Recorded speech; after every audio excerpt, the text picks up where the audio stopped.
इसको याद वही कर सकता जो साधु से लेता ज्ञान। अवतार कहे सो मीत हमारा, इसको जो लेता पहचान। गुरु प्यारी साध संगत जी, बड़े प्यार से कहिए धन निरंकार जी। आशा करते हैं कि आप सभी संत सद्गुरु माता जी की कृपा से जहाँ भी होंगे सेवा सिमरन और सत्संग करते हुए स्वस्थ होंगे, खुश होंगे, प्रसन्न होंगे। साध संगत जी, आज के टॉपिक का नाम है कि हमारा आचरण कैसा होना चाहिए। साध संगत जी, गुरसिख केवल यह मानकर ही नहीं बैठ जाते कि बस निरंकार प्रभु की प्राप्ति हो गई, आवागमन का चक्कर खत्म हो गया और अब हमारी आत्मा भटकेगी नहीं, बल्कि इस सच्चाई को वो अपने जीवन में अमली रूप भी देते हैं। वे ये मानते हैं कि हमारी आत्मा को तो अमर पदवी प्राप्त हो गई है, लेकिन इस लोक में भी हमने संतों वाला निष्काम जीवन व्यतीत करना है। साध संगत जी, ये जानते हैं कि अगर कोई किसी का बुरा करता है तो सहने वाला व्यक्ति भले ही उसको आशीर्वाद दे, उसके लिए रहम की कामना करे और उसके प्रति नफरत की भावना न रखे, परंतु यह निरंकार प्रभु जो अंग संग है, जो सब कुछ देख रहा है और न्याय कर रहा है, अगर इंसान हरि को जानते हुए भी इस हरि का एहसास नहीं करता, अपने आप को इसके साथ जोड़ करके नहीं रखता, इसे पल प्रतिपल अंग संग अनुभव करके बुराइयों से नहीं रोकता, तो फिर उसके जीवन में भी उतार आने लगते हैं, दुख आने लगते हैं।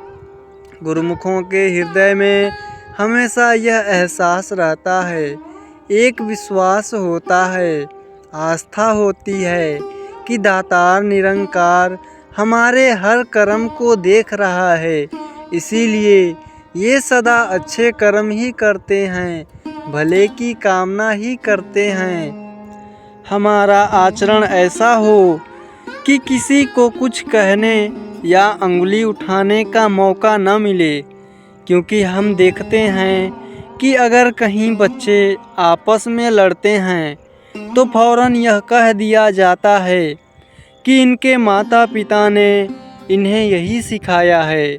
इसी तरह गुरसिख के कारण गुरु तथा साध संगत पर अंगुली उठ सकती है।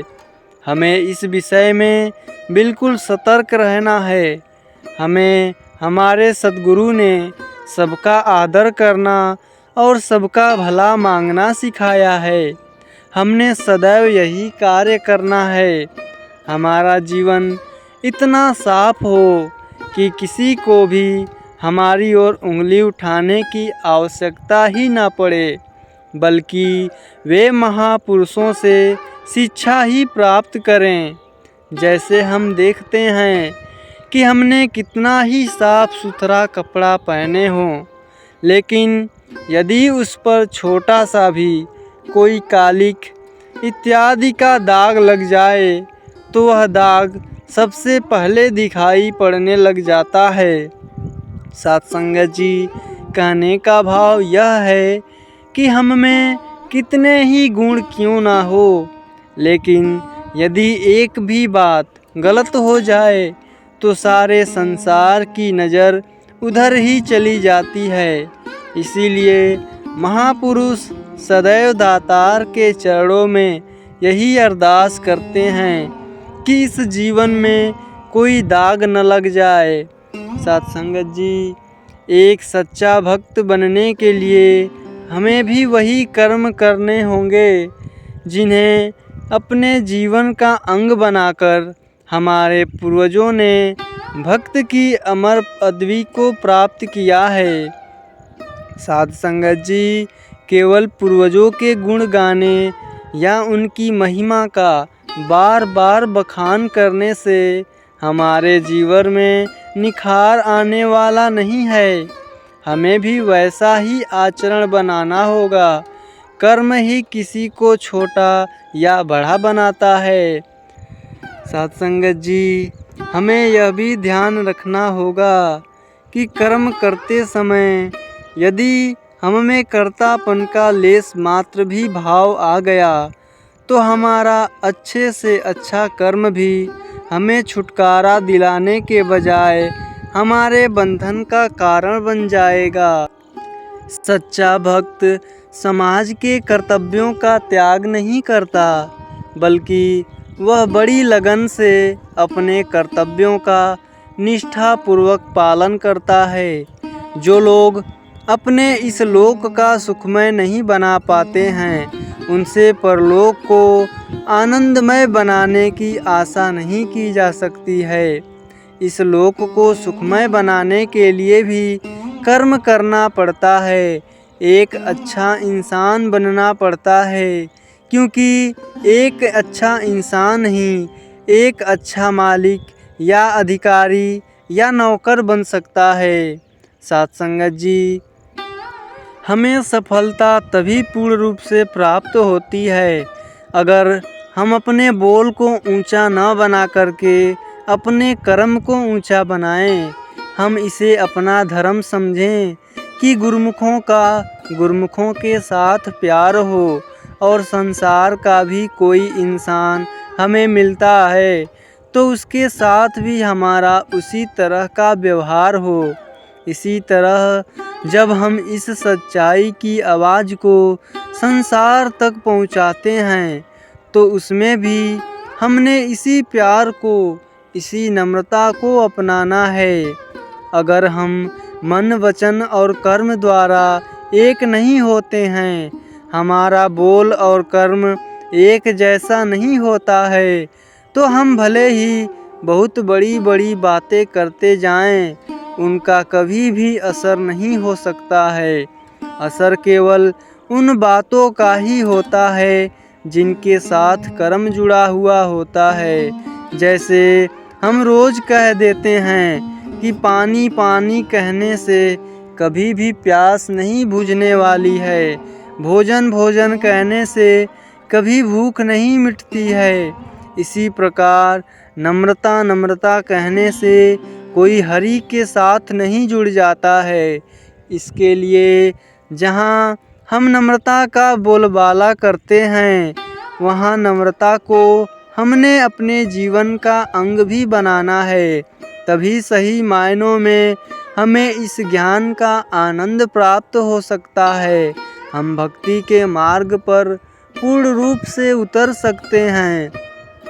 साथ संगत जी, जिसका नाता हरि के साथ जुड़ा हुआ होता है, इस दातार से जुड़ा हुआ होता है, जो इसके साथ हमेशा लिव जोड़ करके रहता है तथा उठते बैठते इसका ध्यान करता है।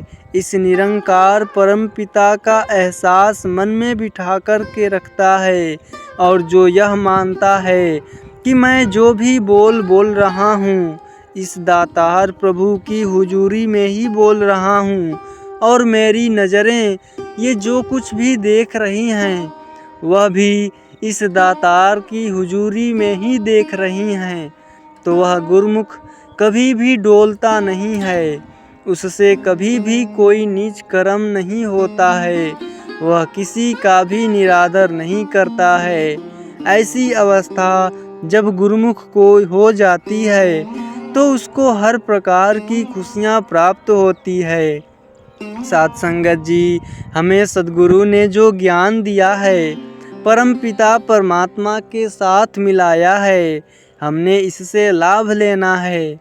यह लाभ हम तभी ले पाएंगे जब हम सतगुरु के आए हुए आदेशों का पूरी तरह से पालन करेंगे।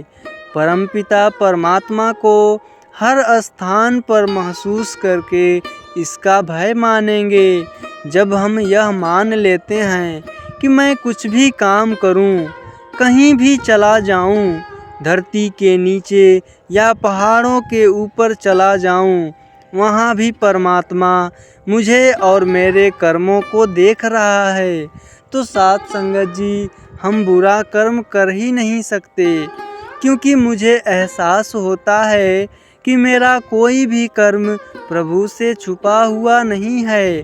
बुरा कर्म तभी होता है जब हम समझते हैं कि परमात्मा दूर कहीं पहाड़ों या आसमानों में है, तब हम उसका भय नहीं मानते और ऐसे ऐसे गलत काम कर बैठते हैं जिन्हें परमात्मा पर थोड़ी सी श्रद्धा रखने वाला इंसान भी अच्छे कर्म नहीं मानता। हमारा जीवन ऐसा हो जिससे हमें स्वयं भी संतुष्टि हो और हम दूसरों को भी संतुष्ट कर सकें। साथ संगत जी, भक्त हर हाल में इस दातार प्रभु के रंग में रहता है। उसे उतार चढ़ाव का असर ग्रहण नहीं होता, बल्कि वह हर हाल में खुश रहता है। भक्त की समदृष्टि होती है, वह सबको एक समान नज़र से देखता है। भक्त के लिए माया की तो कोई महानता ही नहीं होती, बल्कि भक्ति भावना की ही महानता होती है। भक्त के लिए संसार तो कुछ भी नहीं होता, बल्कि उसके लिए निरंकार ही सब कुछ होता है। भक्त जानता है कि भले ही यह संसार भी निराकार का ही बनाया हुआ है, लेकिन जब महानता का प्रश्न आता है तो भक्त महानता निराकार प्रभु को ही दे देता है। सत्संगत जी, महात्मा हमेशा ईश्वरीय इच्छा में रहते हैं। सत्संगत जी, बड़े प्रेम से कहिए, धन निरंकार जी।